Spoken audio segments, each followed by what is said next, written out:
기도는 나의 기업이다. 그 12번째 시간입니다. 고린도전서 14장 1절 한 절만 봅시다. 고린도전서 14장 1절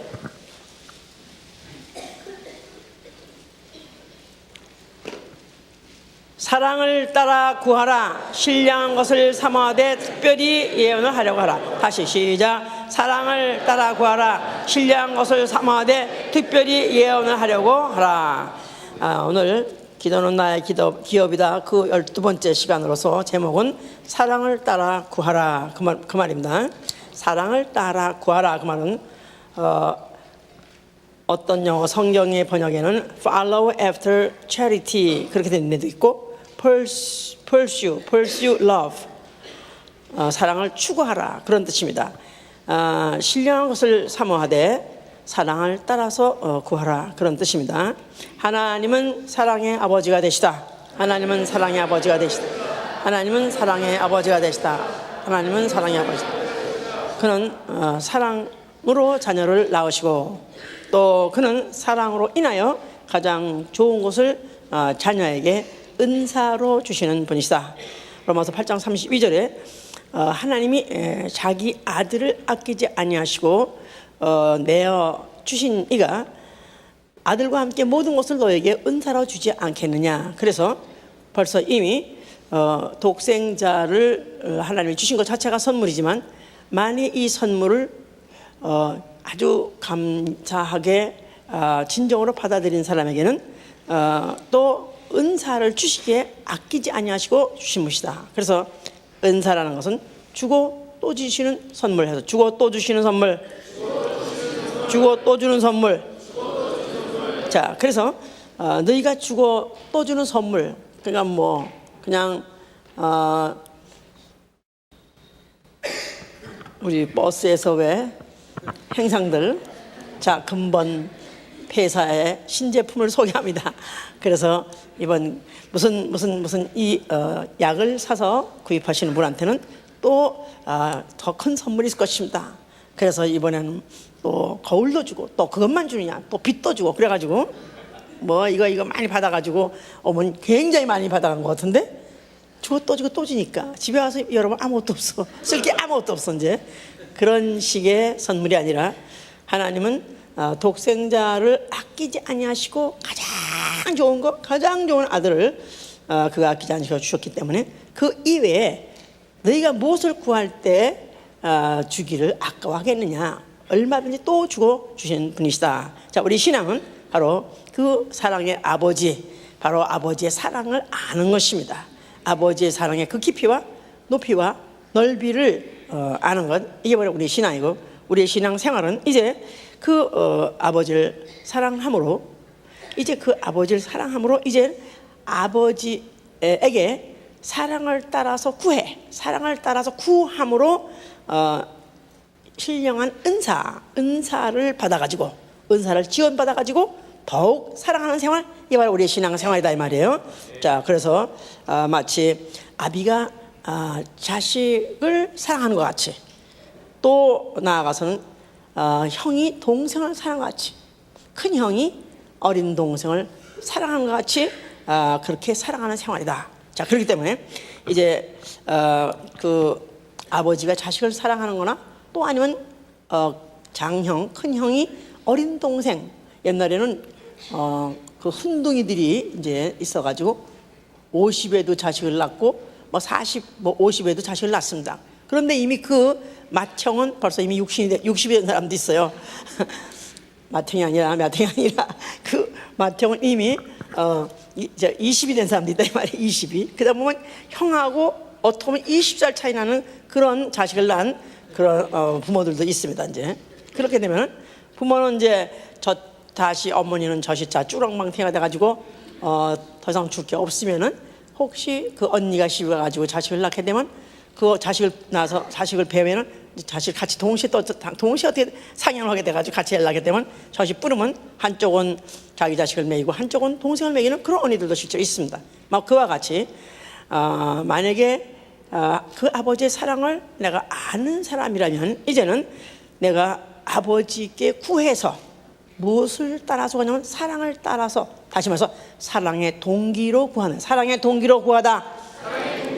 그렇죠. 예, 남이 받으니까 나도 받아야 되고 남이 하니까 나도 해야 되가 아니라 사랑이라는 동기 때문에 아버지께 구해가지고 은사를 지원받음으로 또 내게 주신 어린 형제를, 어린 동생을 사랑하는 생활, 이게 바로 우리의 신앙 생활이라고 그랬었어요.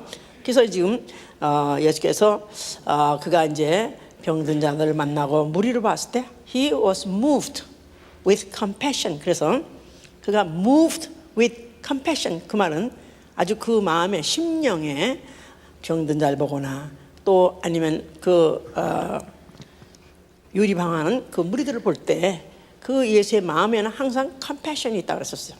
친근히 여기고 민망히 여기는 마음이 있다 그랬기 때문에 그가 병자를 고치기도 하셨던 것이죠. 자, 그래서 이와 같이 우리가 이제 우리 신앙 생활이라는 것은 이제는 내게 주신 자 누구든지, 내게 주신 자 누구든지 볼 때마다 우리 속에서도 moved with compassion. 그래서 우리 속에서도 그런 compassion이 일어나야 된다 그 말이에요.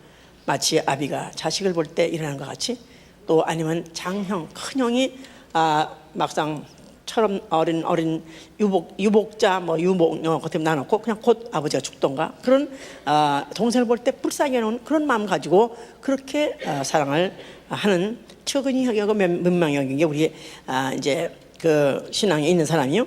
그런 자는 그것 때문에 구해서, 그것 때문에 아버지께 구해서 그 은사 가지고 또 형제를, 어린 영혼들을 사랑하는 생활, 이게 바로 우리의 신앙 생활이었었어요.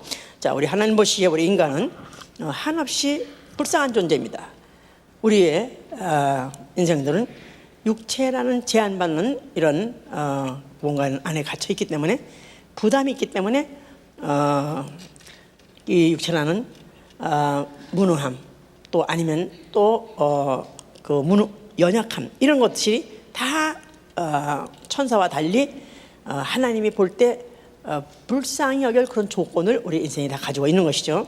아무리 기억하고 싶어도 기억이 잘 안 되고, 판단을 올바로 하려도 그 판단도 올바로 하기가 어렵고, 또 내가 하려고 해도 그 수행할 능력조차도 이것도 다 제한을 받고 있는 것이 바로 육체이기 때문에 마음은 원이로되 육신이 약하도다, 이렇게 예수께서 인정해 주셨어요. 마음은 원이로되 육신이 약하도다. 자, 그러니까 뭐 약한 거 어쩔 거요 이러는 게 아니라 죽이 갔어, 살리 갔어, 약한 거 어찌하겠어, 그렇게 아주 내가 생떼를 부리는 게 아니라 너희가 시험에 들지 않도록 기도하라. 너희는 마음은 원이로되 육신이 약하기 때문에 너희는 기도해야 된다. 그래서 육체의 연약함이나 아니면 육체의 또 무능함이나 모든 제한받는 것들을 기도로서 얼마든지 돌파하고 나갈 수 있다는 것입니다. 초월할 수 있다는 것입니다. 할렐루야. 그래서 바로 기도라는 것은 자기 한계를 돌파하는 힘이다 이 말이야. 자기 한계를 초월하는 힘, 이게 바로 기도예요. 기도의 위력, 자기 한계를 초월하는 힘, 바로 이게 진리다 이 말이에요. 자, 그래서 이 신령한 힘 가지고 또 신령한 은사 가지고 우리는 얼마든지 초월해 나갈 수 있는 것이죠. 이제 자, 마태복음 17장 11절에 악한 자식이라도 악한 아비라도 자식에게 좋은 걸 줄 줄 알거늘 하물며 하늘에 계신 너희 아버지시랴 구하는 자에게 좋은 걸 주지 않겠느냐. 또 누가복음 11장 13절에는 악한 아비라도 자식에게 좋은 걸 줄 줄 알거늘 천부께서 구하는 자에게 성령을 주시지 않겠느냐. 그래서 좋은 것, 바로 성령, 은사, 이건 다 한 맥에 있는 것이죠. 이제 자, 이걸 누구한테 주냐면 구하는 자에게 줍니다. 할렐루야. 네. 사모하는 자에게 줍니다. 네. 자, 사모하고 구한다고 덮어놓고 그래서 주는 게 아니라 사랑을 따라, 사랑이라는 동기를 따라서 구하는 자에게 주시고, 사랑이라는 동기가 있기 때문에 사모하는 자 그에게 주신다 그 말이에요. 네. 자, 우리 인류 조상 아담이 범죄했어요. 자, 그가 이제 존재해서 범죄하고 에덴 동산을 쫓겨나게 됐습니다. 그런데 그 쫓겨나기 직전에 가죽옷을 지어 입혔다는 그 자체가 하나님의 그 어떤 미련, 연민이 그 옷 안에 담겨 있다 그 말이에요. 예, 천사는 하늘에서 내쫓을 때 이런 밤구 한마디 없이 그냥 일갈래 쫓아버렸습니다. 그런데 에덴 그 동산에 있던 그 아담과 하와는 내보낼 때 그냥 안 내보내시고 거기다가 가죽을 지어서 입혔다는 그 자체가 어떤 하나님의 연민이 거기 이미 깃들어 있는 것이죠. 이제 언젠가는 그 연민이 실체적으로 나타날 것을 이제 예표로서 이제 그렇게 입혀 주셔 내보낸 것이죠. 이제 자, 그렇기 때문에 비록 동생을 죽인 가인이랄지라도 존속살인, 인류 존속살인 제1호 이 가인 동생을 그렇게 인정사자 없이 돌로 쳐 죽인 그 형이랄지라도 그가 네가 이제부터 그 지면에서 너는 유리하는 자가 될 것이다 하면서 이제 그에게 어떤 그 앞으로 있을 저주를 선고했더니 그가 금방 베베베베 떨면서 나를 이 지면에서 내쫓으시면 나는 이제 주의 낯을 다시 볼 수 아니 집가 주의 낯을 어떻게 다시 보겠어. 그런데도 주의 낯을 내가 다시 볼 수 없게 되었고 나는 유리방한 자가 될 것이고 나를 만난 자가 나를 죽였나이다 하면서 그가 호소했더니 금방 또 하나님 마음을 돌이키셔가지고 그 다음에 그에게다가 이제 아니다 결코 너는 이제 죽지 않을 것이다.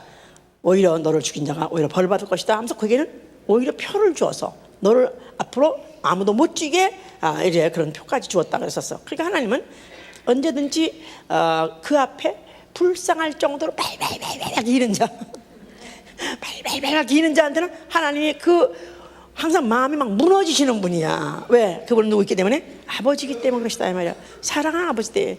그러니까 그냥 너희 자식 이리 와, 너 혼내, 너 혼 좀 나, 너 저기 가서 저 회초를 가져와. 그럼 벌써 아버지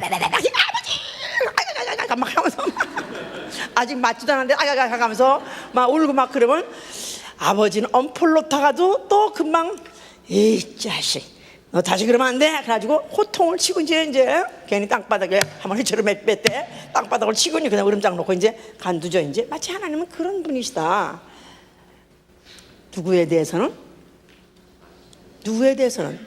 예, 인류를 아예 그런 육체가 있는 그런 인류를 지었다는 것 자체가 벌써 하나님의 사랑하기로 작정한 대상으로 지었기 때문에 연약하고 또 무능한 그걸 사랑을 작정했기 때문에 인류에 대한 사랑을 그렇게 샘솟는 분이시다. 자, 우리가 이렇게 이런 하나님을 잘 해야 되는 것이죠. 이제 이스라엘이 애굽에서 출애굽할 때 어느 때 그들이 애굽에서 그들이 이제 나왔느냐 하면은 고역으로 모세가 있었을 때만 해도 아주 굉장히 모세가 그들이 이제 그 전에 요셉 왕이 있었을 때만 해도 그들이 참 당당했었습니다. 그런데 요셉이 죽고 난 다음에 이제 이스라엘이 완전히 도탄을 헤매게 됐어요. 그래서 그들이 고역으로 인해서 탄식이 끊일 날이 없고 그들이 부르짖었던 바 그것이 하나님 그 소리가 목소리가 상달되었고 그 고통의 소리를 들으시고 조상 아브라함과 이삭과 야곱에게 언약하신 것을 기억하시고 그들을 권념하사 그들 애굽에서 그들을 해방시키셨다. 그랬었어요. 이제 자, 이런 애굽에서 이런 상황에서 그들을 체험하고 광야로 도피해서 나온 그 이스라엘에게 하나님이 계명을 주셨어요. 계명. 자, 그 계명 중에서 그 십계명이 다 물론 그 계명입니다만은 그 십계명 중에서 하나님을 사랑하고 또 이웃을 사랑하라. 그래서 4계명까지는 하나님을 사랑하는 방법이요. 또 5계명부터 10계명까지는 이웃을 사랑하는 방법이라요. 그죠? 그래서 신명기 6장 5절에 주 너의 하나님을 사랑하라. 자, 그래서 그렇게 하나님을 사랑한다면 이제는 너의 이웃을 사랑하라. 그래서 계명이 굉장히 딱딱하고 또 굉장히 보면 무섭고 또 만약 그 법을도 굉장히 크지만 사실 그 내용을 본다면 사실은 사랑하라는 법이다. 자, 그래서 하나님을 사랑하되 하나님 외에 다른 만의 신을 사랑하고 만에 경배한다면 용서하지 않습니다. 또 그 하나님을 사랑한 자에겐 네 이웃을 또 그와 사랑을 했어서 고아와 가부를 사랑하라는 말을 여러 번 하고 있습니다. 그래서 너희가 고아와 가부를 특별히 먹이라, 배불리 먹이라. 너희가 추수날에 곡식을 추수하든지 아니면 또 무슨 무화과를 추수하든지 포도나무를 추수할 때 싹싹 박박 긁어서 다 추수하지 말라. 밭에 한 구덩이는 남겨놓고 고아와 과부를 그들에게 먹을 수 있도록 그들을 배려하라. 그래서 고아와 과부 의지할 데도 없고 또 도움을 바랄 수 없는 그런 자들을 너희가 불쌍히 여겨서 그들을 도와주라고 그렇게 이제 계명을까지 주셨어요. 그러면서 또 나아가서는 만약에 이웃의 옷을 전당 잡았다 이거야. 그러면 그 옷을 저녁 때가 되면 다시 돌려주라는 거예요. 왜냐하면 그 옷은 그 몸의 살인즉, 그 옷은 몸의 살인즉, 살이라고 표현했는데, 그가 만약에 그 밤중에 그 추울 때 만약에 그 옷이 없으면 그가 어찌 잠을 자겠느냐. 그러니까 저녁 때 갖다 주고, 그 다음날 전당 잡힐이 아직 안 풀렸으면 또 다시 가져오고, 또 저녁 때가 되면 또 다시 주고, 번거롭지만 그렇게 하라는 것입니다. 그러다 보니까 가져가, 안 해, 그냥 가져가, 그냥. 그러면 더욱 잘하는 것이다. 아니, 계명으로 민권으로 민법을 정해놓은 법이라 할지라도 이렇게 하나님은 그 상세하게 그 인간의 그 고통도, 인간의 모든 그 고민도 어려움도 다 피부적으로 마치 느끼는 것 같이, 느껴보는 분 같이 그렇게 이제 법을 이렇게 제정해서 주셨던 것이죠. 이제 그러면서 끝에 결론은 나는 자비한 하나님이라. 나는 자비한 하나님이라. 자, 이렇게 인류를 배려하고 하는 것도 다 왜냐하면 내가 자비한 하나님이기 때문에 그런 것이다. 그랬어요. 이제 그래서 이 성전을 짓게 하고 성전은 그걸 기억하게 하는 장치라 이 말이에요. 그러니까 이제 솔로몬이 성전을 짓고 난 다음에 낙성식 때 기도할 때 그가 이제 기도할 때 뭘 기도했느냐. 하여튼 우리 조상 우리 아비로부터 시작해서 이렇게 우리가 아버지 하나님께 여호와께 전을 지어서 드릴 마음이 있었더니 이제 아비에게 허락하시지 않은 것을 또 나에게 또 허락하셔서 내가 짓게 하심을 감사합니다. 자, 바로 이 전에서 이제 바로 하나님의 이름이 여기 있겠다고 하신 이 전에서 이제 기도할 때 우리 기도를 들어 주시옵소서 할 때 이제 열왕기 8장 33절부터 이제 시작할 때 주의 백성 이스라엘이 자, 주의 백성 이스라엘이 그들이 범죄하여 전쟁에 나가서 패하더라도 그들이 돌아와서 그들이 빌고 간구하거든 사하여 주시옵소서. 그래서 그 임금으로서 백성들이 전쟁에 나가서 졌다 할 때 그 참상 아니면 그 패배감 아니면 참상 아니면 상처 또 상실 이런 모든 것도 임금이 마음에 두었기 때문에 그런 기도를 할 수 있는 것이죠. 그러니까 그 임금이 하는 말이 그 내 백성이 그렇게 해서 만약에 전쟁에 패했다 할지라도 저들이 와서 돌아와서 그가 빌고 간구하기만 한다면 용서하여 주시옵소서. 또 주의 백성이 범죄해가지고 하늘이 닫히고 피가 오지 않아서 주께 벌을 받아 마땅하다 할지라도 저들이 만약에 돌아와서 빌고 간구하던 사하여 주시옵소서. 또 기근이나 온역이나 황충이나 또 적국이 와서 성읍을 에워싼다 할지라도 또 저들이 돌아와서 빌고 간구하던 사하여 주시옵소서. 또 저들이 심지어는 사로잡혀간 땅에서 거기서라도 또 이 성전을 바라보면서 그들이 또 빌고 간구하던 사하여 주시옵소서.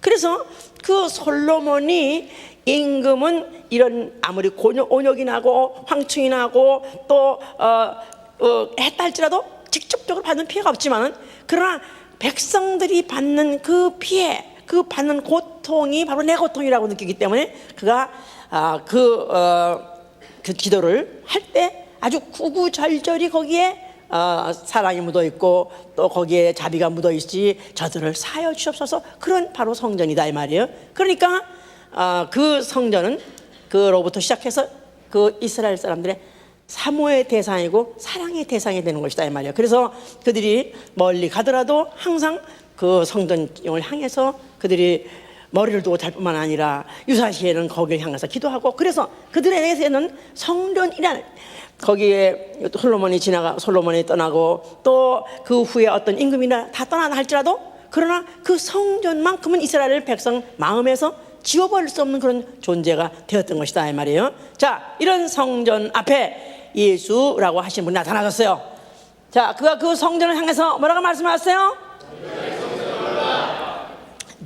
네가 죽어라 그랬지. 이제 그들이 정말 하나님의 연민이 담겨 있는 그 성전을 헐라했을 때 이들은 반발할 수밖에 없었지만은 예수께서는 바로 그 성전을 헐라 너희가 헐면 내가 살만해 이렇게 하신 성전은 성전된 자기의 육체라 그랬죠. 성전된 자기의 육체. 자, 하나님이 너희를 불쌍히 여기시고 너희에 대한 그런 애틋함도 있고 미련함도 물론 미련도 있지만은 아니 그보다 더 하나님의 그 사랑을 더 본격적으로 나타내주고 더 피부적으로 나타내주고 더 그 연민의 정을 더 드러내주고 그 애착을 더 드러낼 수 있는 그런 사랑으로 내가 승화시켜서 내가 보여주리라 하는 것은 성전이 다시 이렇게 이루어질 때는 그걸 너희들이 볼 것이다 했을 때는 그 성전된 자기의 육체의 죽음과 부활을 말씀하셨던 것이다. 그것이죠 이제. 자, 그래서 그 말은 이제는 하나님이 이제 이 너희를 불쌍히 여기신 게 왜 불쌍히 여기냐면 너희가 뭐 때문에 이렇게 시달리고 뭐 때문에 이렇게 당하느냐 하면 죄 때문에 당하니라. 죄값. 자, 그래서 죄값, 내가 죄 때문에 당하고 죄값 때문에 당하고 마귀 때문에 당하기 때문에 내가 이 모든 문제를 해결해 주리라. 죄도 내가 해결해 줄 것이고 죄값도 내가 해결해 줄 것이고 마귀도 내가 해결해 줄 것이다. 그렇다면 너희들은 진짜 그 아버지가 어떤 사랑으로 너희를 사랑하시는 너희는지 알게 될 것이다. 이제 이렇게 암시하신 것이죠 이제. 그래서 그의 공생의 3년 동안의 생활은 그가 무슨 그 당시에 그 인격 가지고 아니면 그 능력 가지고 그가 무슨 관가에서 환영을 받고 잔치상에 앉거나 또 아니면 왕궁의 초청을 받아서 그가 또 아마 요새 같으면 하다마 대통령이 또 초청했을 거라고 그 많은 병자를 꽂혀주고 아니 양키스가 무슨 우승을 했는데 뭐 화이트하우스에 초청당해서 가는 판국이니까 그것도 관계가 없나 또? 아니 그놈들이 그 우승해봤댔자 지들 돈잔치 하는 거지 말이야. 얼마나 돈을 많이 법니까? 한 번 우승만 했다 하면 또 플러스 또가 뭐가 붙으니까 사실 그러는 건데도 그래도 그걸 환영한답시고 그렇게 다 권세자들이 그렇게 위로를 해주고 칭찬해 주는데 아니 예수 그리스도가 당시에 그 수많은 병들을 막 고쳤을 때 그때 그야말로 그 관가에 들라해라 또 아니면 무슨 뭐 관저에 들라해라 해서 그걸 갖다 얼마든지 칭찬해 줄 수 있고 할 텐데 절대로 그는 그런 자리에는 오란 적도 없지만 가지도 않았습니다. 그는 다만 항상 병든 자들 속에 항상 괴로움을 당한 자와 함께 하셨었어요. 모든 병과 약한 것을 고치시니 무리를 민망히 여기십니다. 무리를 여기십니다. 그들이 목자 없는 양같이 고생함을 인해서 그가 불쌍히 여기시더라. 마음에 그냥 예수님이 남자임에도 불구하고 그 마음이 굉장히 그런 슬픔도 아시는 분이요 즐거움도 아는 분이요 그런 굉장히 그 감정적으로 아주 예민하신 분이에요. 그런 감정적으로 아주 풍성하신 분인 것은 그 자체가 아버지의 아들로서 오셨지만 아버지 마음을 가져오셨기 때문에 아버지가 인류를 보시는 마음이 어떠하시며 이 아버지가 병든 날 볼 때 어떤 마음을 갖고 온 걸 아시기 때문에 그런 그와 같은 연민을 갖고 있었던 것이죠 이제. 그래서 마태복음 15장 32절에는 광야에서 이제 사흘 동안 군중 집회가 있고 난 다음에 예수께서 저들이 나와 사흘 동안 함께 있으므로 저들이 지금 아무것도 먹은 것이 없다. 자, 저들이 뭘 좀 먹여야 되는데 어떡하지? 하면서 저들의 무리를 불쌍히 여기자. 저들 무리를 내가 불쌍히 여기노라. 사흘 동안 할렐루야 그럼 아멘 할렐루야 아멘 한데 사흘 점점 가니까 나중에 아멘 소리도 잘 안 나와. 뭐 하는 거야 이거? 아멘 소리도 크게 안 나와. 이 저지 받은 것들아 그러지 않고 나 같으면 그랬을 텐데 말이야. 참, 예수님이 이럴 때마다 내가 너무 민망하고 내가 민망하고 미안한데 어쩌면 예수님은 그렇게 능력 있으시고 그렇게 권세 있는 분인데도 어쩌면 그 사람들의 그 하나하나의 그 심리를 이해하시고 그들의 감각까지도 다 이해하시는 것은 내가 저들의 무리를 불쌍히 여노라. 저들이 나와 함께 있다 보니까 나하고 같이 저들이 이제 굶어서 갈 때 쓰러질까 봐 내가 불쌍히 여긴다. 민망히 여긴다. 나는 도저히 굶겨 보내지 못하겠다 해서 결국 이제 7병 2여의 이적도 일으키고 5병 2여의 이적도 일으키고 그런 이적이 나온 것이다 이 말이에요. 자, 또 소경을 보시니까 그가 또 불쌍히 여기셔서 민망히 여기시면서 눈을 만져 고쳐주시고 또 문둥병자가 소리 지르면서 또 따라오면서 고쳐달라고 하니까 또 돌아보시고 민망히 여기시고 또 그걸 고쳐주셨다 그랬고, 하다못해 38년 된 병자가 혹시나 연못이 동하면 누가 자기를 물에다 던져놓을까 해가지고 그거 하염없이 밤 나와서 기다리고 있는 그를 볼 때 예수께서 지나가시다가 그를 보니 병이 오랜 줄 아시고 있어요. 병이 이미 벌써 오랜 줄 아시고, 그러니까 이미 병이 너무너무 들었다는 것도 예수께서 보는 순간에 그냥 지나칠 수가, 그가 고쳐주세요 그런 말도 안 했습니다. 그런데도 너무너무 그 병 드는 게 불쌍해서 네가 낫길 원하느냐? 내가 낫길 원하나이다. 그런데 나를 아무도 물에다가 안 던져주나이다. 그랬더니 자, 내가 너에게 명하노니 이 침상을 들고 일어나 걸어가라 그랬어요. 그런데 하여튼 중풍병자가 그래도 그 예수 그리스도의 그 표정이라든가 말씀 보니까 장난 같지가 않고 괜히 하는 소리 같지 않으니까 그가 들고 벌떡 일어나서 걸어가는 이적이 일어난 것입니다. 할렐루야. 자, 그 사랑하는 나사로가 죽었다 그랬죠. 그 나사로가 죽어서 갔을 때도 그때 모든 사람이 통곡을 하고 더군다나 그 누이들이 통곡을 했을 때 예수께서 민망히 오시더라. 그가 물론 어째서 너에게 믿음이 없나 그런 마음도 있지만은 그러나 그들의 마음을 이해하신다 이 말이에요. 가족이 죽었을 때 그 슬픔이 어떠한 것이며 하시며 그 가족이 죽었을 때 그들에게 그 상심이 어떤 것을 알기 때문에 그가 민망해시고, 그래서 그가 아버지 앞에 기도했습니다. 아버지요 내 기도를 이 순간에 또 들어주심을 감사합니다 하고 기도했던 바, 이제 죽은 나사로가 걸어 나오더라. 할렐루야. 그가 이적을 모든 행하신 것은 자랑하려고, 그 권세를 아니라 그는 그 불쌍히 여긴 사랑하는 긍휼히 여긴 마음 때문에 그와 같이 이적을 행했다는 이 사실을 보여주신 것이죠. 아니 그로 인해서 밤중 1년 동안에 쉴 사이 없이 먹을 시간 없이 그렇게 했음에도 불구하고 그것까지도 부족하기 때문에 예수는 잡혀가시게 됐고, 잡혀가셔서 그가 채찍을 맞으신 것입니다. 이사야 53장 5절에 그가 채찍 맞으시면 우리로 나음을 얻게 하려 함이라. 베드로 후서 2장 4절에는, 베드로 전서 2장 24절에는 그가 몸으로 친히 채찍 맞으심으로 우리가 병 나음을 얻는도다. 그가 육체로 오시고 사람이 아니시면서 그가 사람같이 물질의 육체가 아니면서도 그가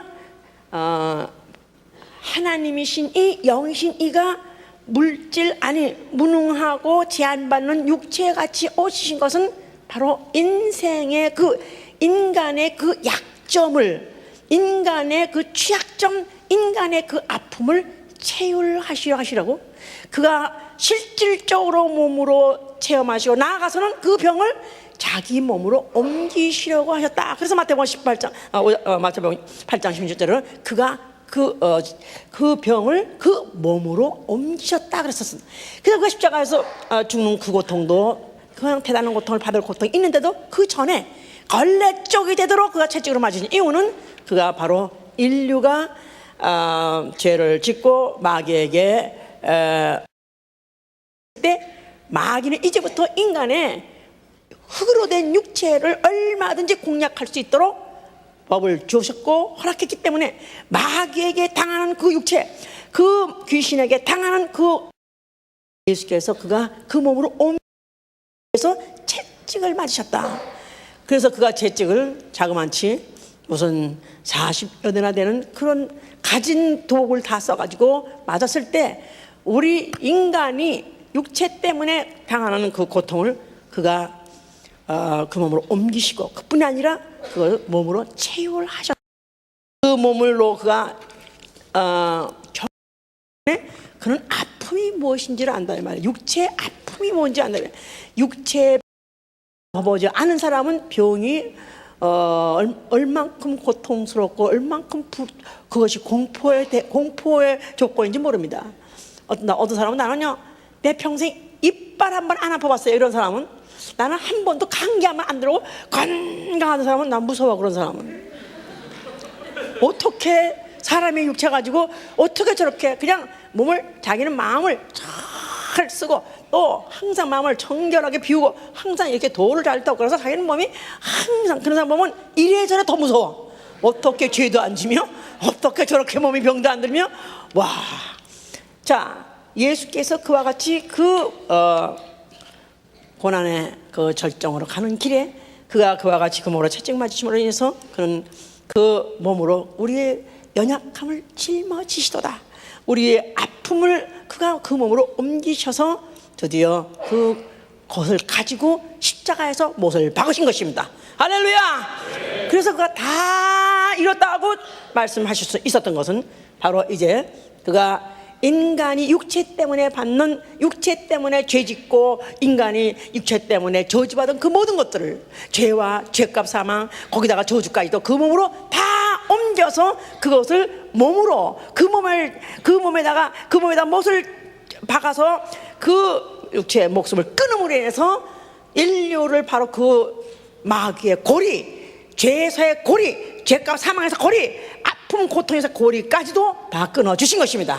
할렐루야. 자, 그리고는 그가 그러는 과정에서 그는 더 이상 정말로 더 이상 비천해지고 더 이상 추해지고 더 이상 약해질 수 없는 대로 약해지셨어요. 그래서 그가 죽는 마지막 순간에 아버지여 내 영혼을 받아 주시옵소서 한 것은, 아버지여 내가 이렇게 지금 불쌍한 몰골이 됐습니다. 나는 이렇게 지금 비천한 몰골이 됐습니다. 아버지여 나는 고통 중에서 나는 지금 신음하나이다. 나를 불쌍히 여기소서. 그래서 아버지께서 사랑하는 그 아들에게다가 아버지께서 사랑을 막 쏟아 부을 수 있도록 예수께서 그와 같이 아버지에게 구했던 것이고, 아버지께서는 바로 이제 그 음성을 들으셨기 때문에 예수께서는 다 이뤘다 하신 것이죠. 이제 자, 왜 탕자가 그 시큰 고생하고 그 다음에 굶고 거지 같은 그냥 거적 같은 옷을 입고 그리고 비틀비틀하고 집으로 돌아올 때 아버지가 산 거가 뭔데도 그가 측은히 여기시고 달려나가더라. 바로 그 탕자가 돌아가는 그 장면이 바로 예수 그리스도가 죽는 장면입니다. 예수 그리스도가 죽는 장면, 그가 돌아가시는 그 장면에 아버지여 내 영혼을 받아주옵소서. 아버지여 나는 이 우주 안에 들어왔다가, 이 세상 안에 들어왔다가 이렇게 당하고 나는 이렇게 지금 처참해지고 나는 이렇게 초죽음이 됐습니다. 나는 죽기 직전입니다. 아버지여 나는 아버지 집께로 돌아가기를 원하오니 나를 받아 주시옵소서 했을 때 아버지께서 측은히 여기시고 그가 뛰어나가시더라 했을 때 바로 그 영을 받아 주신 것입니다. 할렐루야. 자, 그리고 이제 이 하나님과 사람 사이에 이간자였던 마귀는 정죄받은 것이고, 그리고 그가 그 순간에 흘리신 피, 그 몸에서 흘리신 피를 방울방울 흘려서 전 인류를 그 피로써 하나님의 자녀로 새롭게 거듭날 수 있도록 흘려놓으신 것입니다. 그 일을 다 마치셨기 때문에 그는 죽으셨고, 아버지께서는 사흘 만에 그를 부활하시켜서 하늘 보좌에 앉게 하셨습니다. 그가 지금 부활하셨다 할지라도 그 손에 못자죽을 갖고 있고 그 옆구리에 창자죽을 그대로 갖고 있다는 것은 그가 이 땅에 오셨을 때 받은 그 아픔, 육체 때문에 받은 그 아픔을 영원히 간직하고 계신 것입니다. 그는 그 아픔을 이해하기 때문에 그가 피 흘려서 나신 하나님의 자녀를 사랑합니다. 하나님의 자녀를 사랑하되 그 육체 때문에 할 수 없는 것들, 육체 때문에 당하는 것들, 육체 때문에 수행하고 싶어서 하지 못하는 것들을 그가 바로 지원해 주려고 성령을 내려 보내신 것이다 이 말이에요. 자, 이 성령은 구하는 자에게 가장 좋은 것을 선물로 준다. 사도행전 2장 38절에도 얼마든지 원하는 자에게 성령을 선물로 주신다. 그래서 하나님이 자기 피로 난 자녀에게 최고로 필요한 게 뭐냐 하면 성령이라고 판단하셨기 때문에 성령을 보내주신 것입니다. 아버지 마음, 바로 아버지께서 나를 어떻게 낳으셨는가, 아버지께서 나를 어떻게 취급하셨는가 것을 이해하게 하는 것은 성령밖에 없습니다. 성령을 받아본 사람은 통해서 그가 죄인도 아니면서 죄인같이 전능하시면서 무능한 자같이 당하시 그가 죽으시면서 나를 낳으셨지. 그러니까 그 예수 그리스도의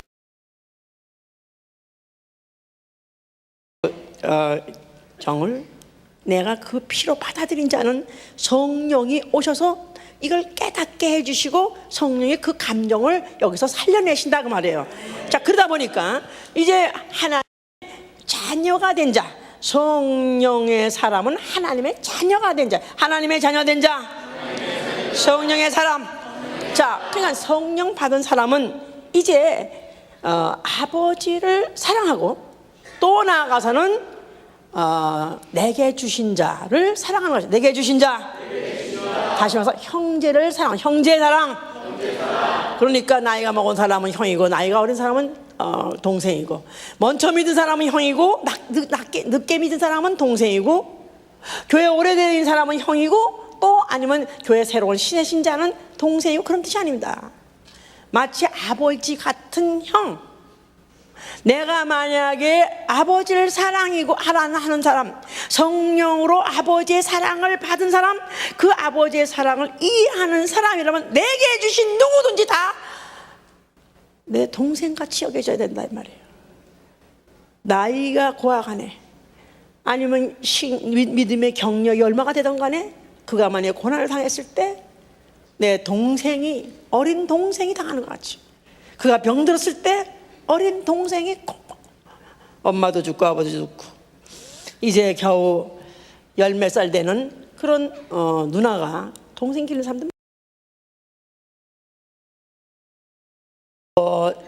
그때는 우유병이나 있습니까? 그냥 암죽 끓여가지고 그걸 먹이기도 하고, 손에 뭐 기저귀 나오면 그 얼음물 깨고 그 기저귀 빠느라고 손이 다 갈라져가 트고 얼굴이 다 틀고 완전히 동상 플러스 막 얼굴이 트고, 그런 옛날에 누나들이 꽤 있었어요.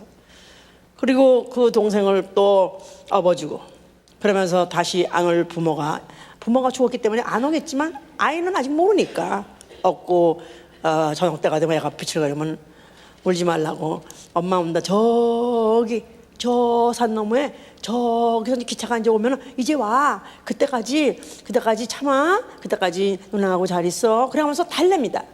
마치 성령을 받은 사람은 내게 주신 자를 볼 때 내가 그에게 무엇을 바라고 아니면 그에게 무엇을 기대하는 것이 아니라 내게 모든 주신 자들은 다 불쌍히 여긴 사람, 이게 바로 장성한 그리스도인의 마음이에요.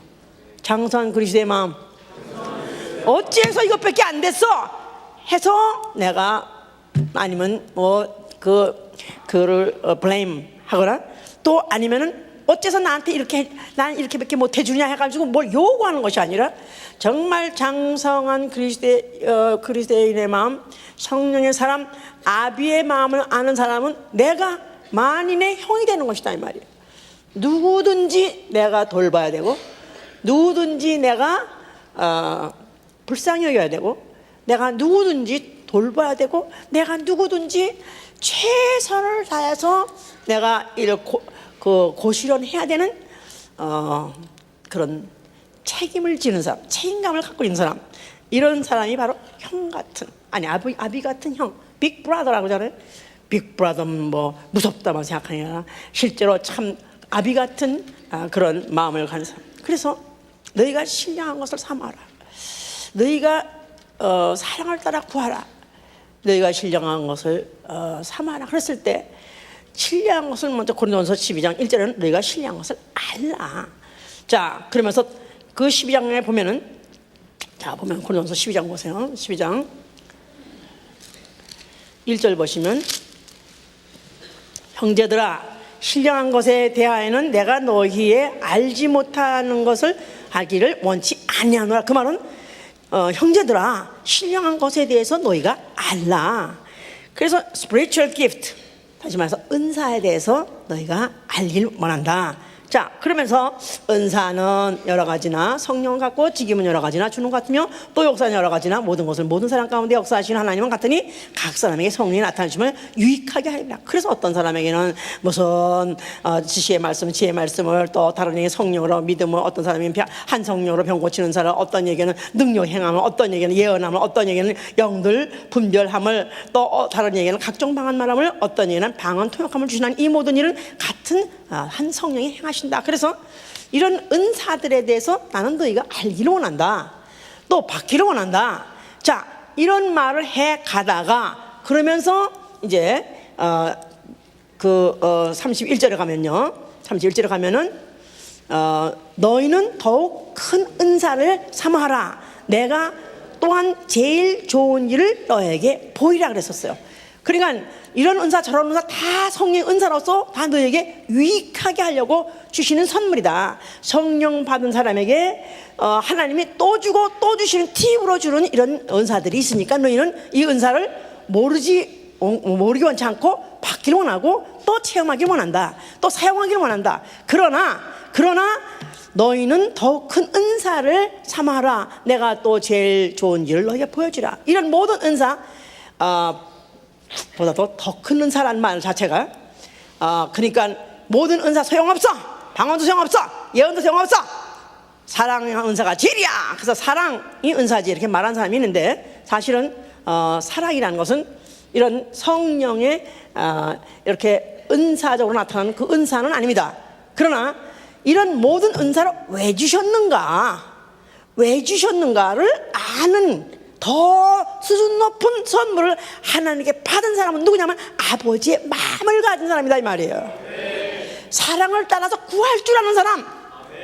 은사를 구하되 은사를 왜 구하느냐 하면 사랑을 행하기 위해서, 사랑을 실천하기 위해서, 사랑의 결과를 보기 위해서 구하려고 했을 때 더 좋은 은사라. 그래서 그 다음에 이제 사랑이 쭉 나오는 거예요. 그러면서 사랑장의 소리 나옵니다. 마지막 가서 13절에 그런즉 믿음 소망 사랑 이 세 가지는 항상 있을 것인데 그 중에 제일은 사랑이라. 그래서 우리에게는 믿음도 소망도 사랑도 신앙 믿는 사람은 모두가 이걸 다 갖추고 있어야 되지만 그러나 이 세 가지는 항상 있을 것이지만 그 중에 제일은 사랑이라. 이런 말은 언젠가 믿음도 필요 없을 때가 오고 또 어떤 때는 소망도 현실화될 때가 될 때는 그때는 믿음도 필요 없고 소망도 필요 없을 때 바로 우리가 아버지 집 갔을 때 그때까지도 영원히 우리가 감각하고 행하는 것은 사랑이기 때문에 사랑이 제일이니라 그런 것이죠. 이제 자, 그래서 이제 이것을 우리가 전제로 한다면 이제는 사랑을 따라 구하라, 신령한 것을 사모하되 특별히 예언을 사모하라 하는 이것을 이해가 된다 이 말이에요. 그렇죠? 왜냐하면 사랑을 따라 구하라, 신령한 은사들은 다 뭐를 하기 위해서 필요하다고요? 누구 사랑하기 위해서? 하나님 사랑하기 위해서? 아니죠. 원래는 아버지를 사랑하는 자가 그 더 큰 선물 받은 게 뭐냐면 아버지 같은 마음, 동생같이 볼 수 있는 형의 마음을 가질 수 있는 게 바로 더 큰 은사라고 볼 수 있다 이 말이에요. 자, 그런 사람이라면 이제 신령한 것을 사모하되 특별히 예언을 삼아라. 그런 말은 여기서 예언과 그 후에 방언을 비교하는 거예요. 자, 그래서 거기에 이제 방언 2절에 보면 방언을 말하는 자는 사람에게 하지 않냐고 하나님께 하나니 이는 알아듣는 자가 없고 그 영으로 비밀을 말함이라. 그러나 예언하는 자는 사람에게 말하여 덕을 세우며 권면하며 아니하는 것이요 방언 말하는 자는 자기의 덕을 세우고 예언하는 자는 교회의 덕을 세우나니 나는 너희가 다 방언 말하기 원하나 특별히 예언하기를 원하라. 자, 그러니까 방언 말하는 사람은 나와 하나님 사이에 직통 기도로서 하나님하고 내가 교통하는 것이지만은 그러나 예언은 하나님이 내게 주신 은사로서 이건 교회적으로 개인적이 아니라 교회적으로 유익한 말을 하는 것이다 그 말이에요. 그러니까 1만 마디의 방언을 말하는 것보다도 한 마디에 예언하는 것이 많이 중요하다 이렇게 말한다면 이것은 방언이 소용없다는 뜻이 아니라 방언이 어디가 나의 유익을 위해서 하지만 예언은 이미 아버지를 이해한 사람, 아버지가 나를 어떻게 사랑하셨으며 또 내 형제를 어떻게, 나와 내 형제를 똑같이 어떻게 사랑한 것을 아는 사람이라면 아버지의 마음을 가진 형과 같은 마음 가지고, 그리고 교회 이웃에게, 형제에게 유익한 말을 해줄 수 있는 사람이다 이 말이야. 그래서 오히려 너희는 예언을 구하라고 했던 것이다 그 말입니다. 이제 자, 이럴래니까 이런 사람에게 이런 사람이 갖고 있는 성품을 신의 성품. 자, 베드로전서 1장 보시면, 베드로전서 1장 3절 보시면,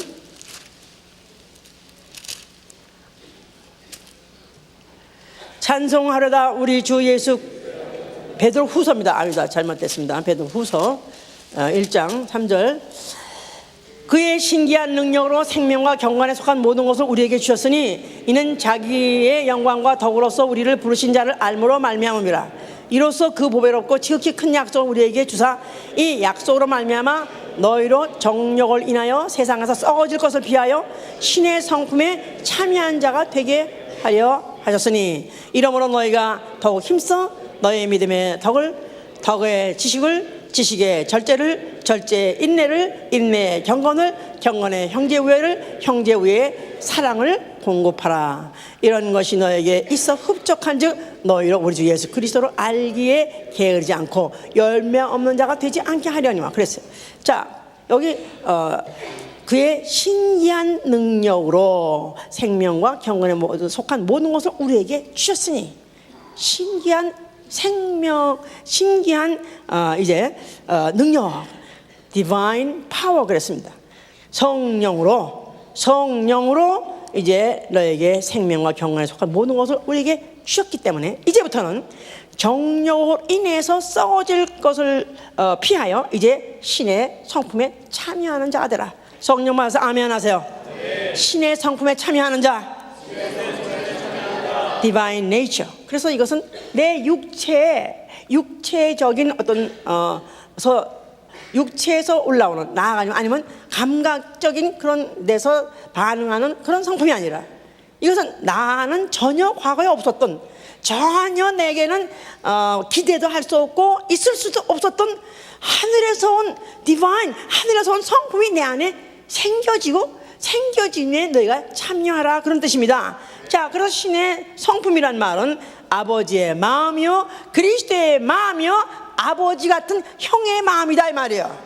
할렐루야. 자, 그렇기 때문에 그런 사람은 너희가 더욱 힘써 너희 믿음의 덕을, 믿음에는 덕이 필요하고, 덕은 믿음은 덕이 필요하다. virtue란 말은 거기서는 지금 이것은 믿음은 유익을 위하여, 자기 영혼의 유익을 위해서 믿는 것이고, 그 다음에 그렇다면 지식을 더하고 확실하게 진리를 제대로 알고 믿고, 지식을 가지고 썼다면, 만약에 지식을 있는 사람은 절제를, 지식이라는 것은 웨이를 까는 것 같아가지고 마치 궤도를 깔았다면 그 궤도에서 이탈하지 않도록 절제를, 그 다음에 절제가 된 사람은 또 그것이 이루어질 때까지 인내를, 그 다음에 그 인내는 그 경건은 바로 하나님의 경건이라면 godliness에서, 그것이 바로 그 인내가 장성한 그리스도의 분량에 차기까지 가면은 형제우애를, 그 다음에 형제우애 안 되면 사랑을 공급하라. 그래서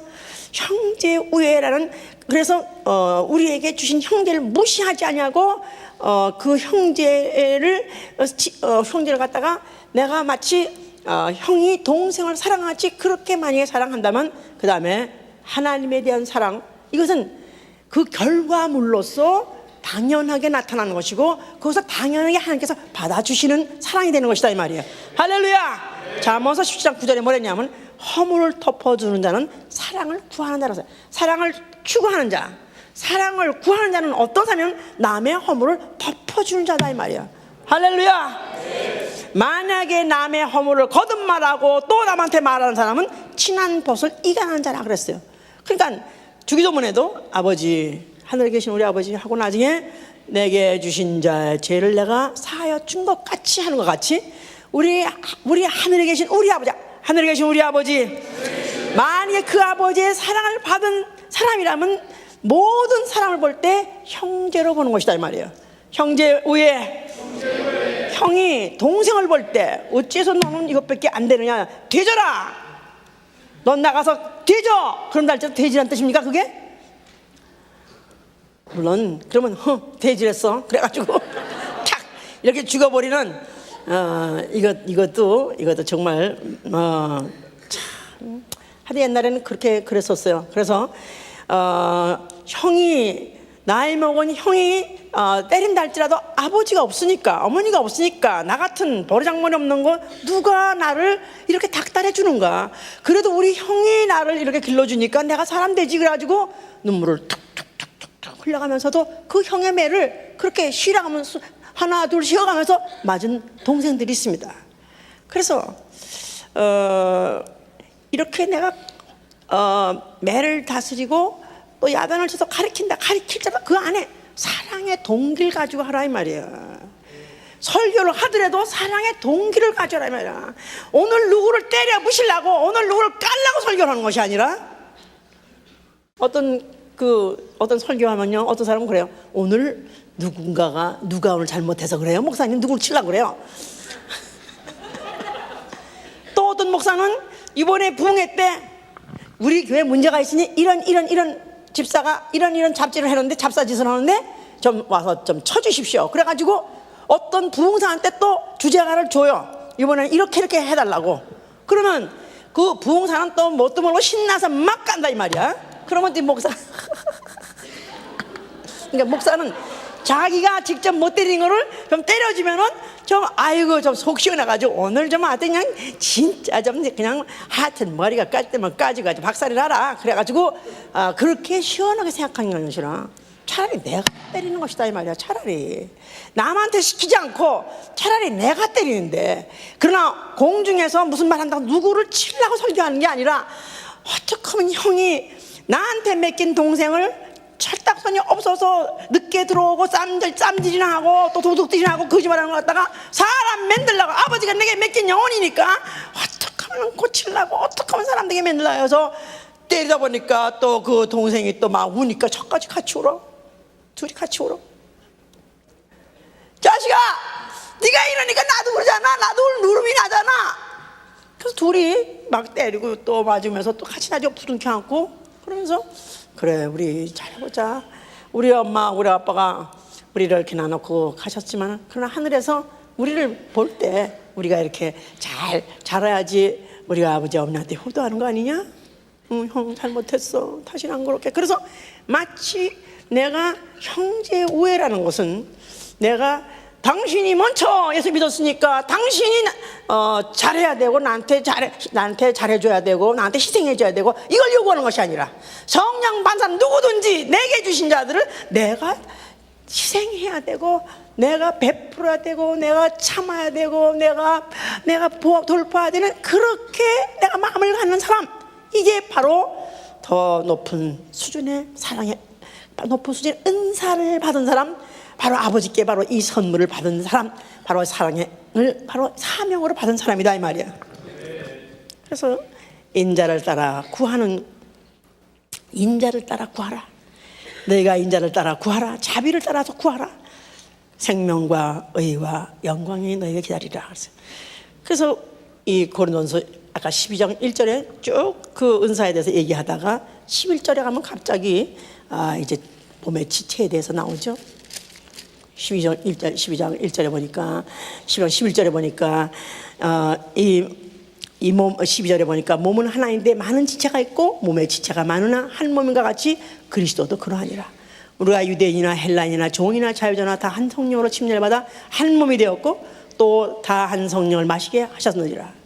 몸은 한 지체뿐 아니요 여럿이니 만일 발이 이르되 나는 손이 아니니 몸에 붙지 아니하였다 할지라도 이로 인하여 몸에 아니요 또 귀가 이르되 나는 눈이 아니니 몸에 붙지 아니하였다 할지라도 이로 인하여 몸에 붙지 아니한 것이 아니니, 만일 온 몸이 눈이면 듣는 곳은 어디며 온 몸이 듣는 곳이면, 그러나 이제 하나님이 그 원하신 대로 지체를 각각 몸에 두셨으니 만일 다 한 지체뿐이면 몸은 어디뇨? 이제 지체는 많으나 몸은 하나라.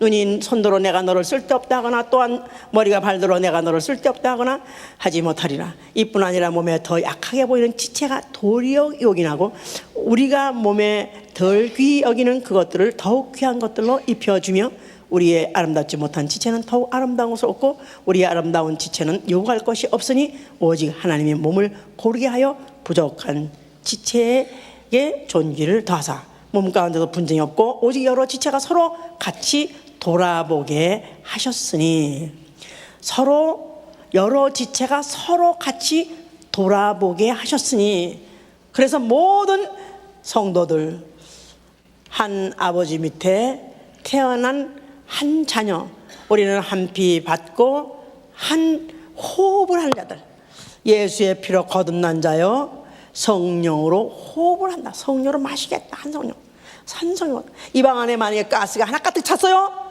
그러면 모든 사람이 다 가스를 맡게 되어 있습니다. 만약에 이 방 안에 향기가 나요, 그 모든 사람이 다 향을 맡게 되어 있다 이 말이에요.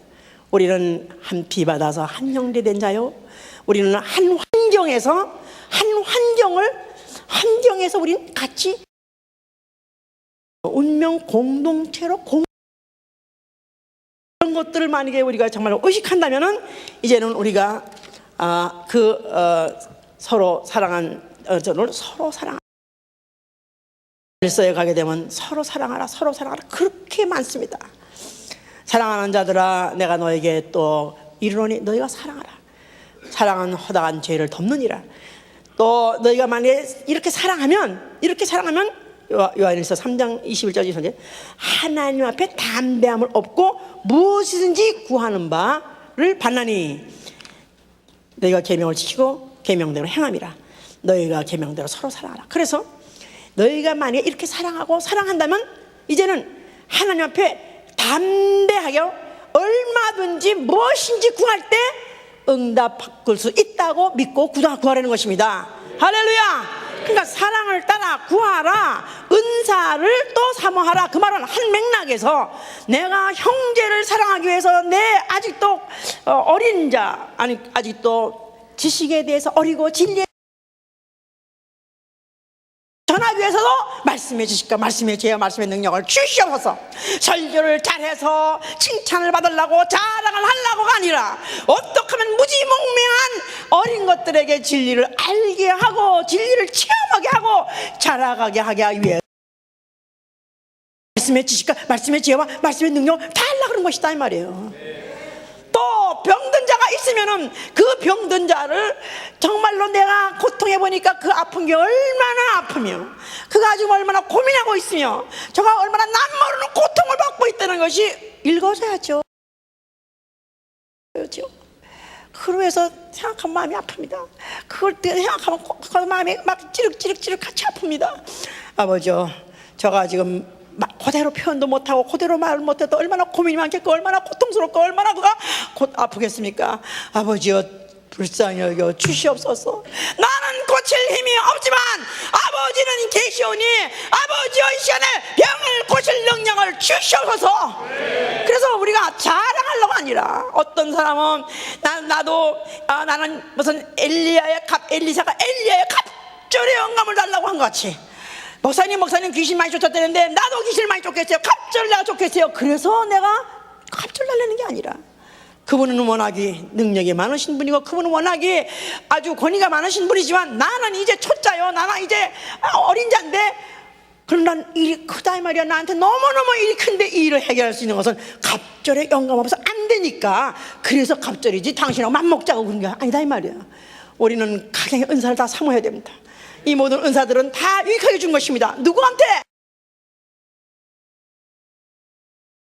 사실은 사랑을 따라 구하라 했기 때문에 아버지여 내게 사랑하는 자 아버지께서 피를 흘려서 난 영혼들 그렇습니다. 그 피를 흘려놔서 탕자의 영이 됐지. 탕자의 영이지 그들도 탕자일 뿐이지 돌아만 오면 된다 이 말이에요. 저들이 몰라서 그렇사오니 아버지여 조금만 참아주시옵소서. 저들을 내가 어쩐지 집 바깥에 나가서 내가 어쩐지 다독거려가지고 내가 다시 끌어올 테니까 그때까지 기다려 주시옵소서. 내가 그래서 불신자는 불자를 볼 때 불 가운데에서 그들을 끌어내어 구원하라고 하지 않았습니까? 불신자를 볼 때 불쌍히 여기고 불쌍히 볼 때 지옥 가는 어떡하나 지옥 가면 얼마나 고통스러워서 어떡하나 해서 그 동길가 주신 자한테 내가 어떻든지 그에게 말할 때 내가 정말 아버지께서 그 탕자를 기다리는 그 심정, 또 탕자를 설득해서 아버지 집으로 돌아가게 하려는 참 형같이 그와 같이 말하게 해 주시옵소서. 병든 자를 볼 때마다 정말 그 병든 자의 그 아픔이 내 아픔이 되도록, 정말 그 병자를 볼 때 회개하세요, 회개하세요, 회개 안 해서 그래요, 그래가지고 그에게만 밀어붙이는 것이 아니라 아버지여, 이가 잘못된 것이 있어서 회개할 때 저들이 돌이키고 회개하면 아버지여 저들의 죄를 사하여 주시옵소서. 솔로몬이 그 임금이 돼가지고 백성을 불쌍히 여겨서 기도한 것 같이 아버지여, 병든 형제가 있을 때 그 병든 형제의 그 아픔을 아버지 예수님 아시지 않습니까? 그 몸으로 체험하셨습니까? 아버지여, 이의 몸에 그 상처를 이미 아버지께서 그 몸을 이 시간에 옮겨 주셔서 이 시간에 더 없는 천사가 내려와서 그 병을, 그 몸의 상처에 손을 어루만져 주시옵소서. 아버지가 직접 어루만져 주시옵소서. 그래서 은사를 구해도 사랑을 따라서 구하는 것이다 이 말이에요. 그럴 때 아버지께서 응답하시고 아버지가 도와주시고, 그러므로 인해서 우리의 형제의 사랑을 더 돈독해 줄 것입니다. 정말 이 모든 기도가 응답받는 우리의 기도가 될 수 있도록 하실 예수로 축원합니다. 그러니까 나 좀 고쳐주세요, 나 어떻게 해주세요가 아니라 아버지여, 우리 형제를, 이 형제를 불쌍히 여주시옵소서. 이 형제를 고쳐주시옵소서. 그래서 저도 아픈데 남을 데리고 아픈 사람을 붙잡고 울고 불고 하다 보니까 달한 적도 있어요. 이게 바로 사랑을 따라서 구하는 것이다 이 말이야. 아멘, 할렐루야. 그래서 우리는 이제부터는 정말 성령의 사람, 성령 받은 사람의 기도하는 수준이 높아져야 된다 이 말이야. 이제 내 문제만 해결달라고, 내 문제만 해결해 주세요, 내가 어떻고 내 집안이 어떻고 내가 생계가 어떻고 내 만남이 아니라 사랑을 따라서 구하고 기도합시다.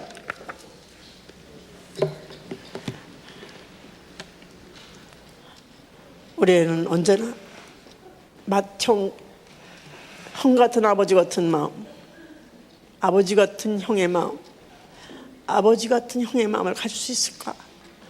우리는 언제나 어른 같은, 어른 장성한 그리스도인의 마음을 가질 수 있을까? 우리는 기도를 하더라도 항상 나라는 범주를 벗어나지 못하는 이기적인 기도만 하였습니다. 그런데 어떻게 하면 우리가 아버지의 마음을 가지고 형제를 위해서 구할 수 있을까? 사랑을 따라 구하라 했으니 아버지여, 내가 그동안에 너무나 냉정하고 나는 너무나도 무정한 자였으니 용서하여 주시옵소서. 무정한 나를 용서하여 주시옵소서. 냉정한 나를 용서하여 주시옵소서. 아버지여, 마음을 갖게 하여 주소서.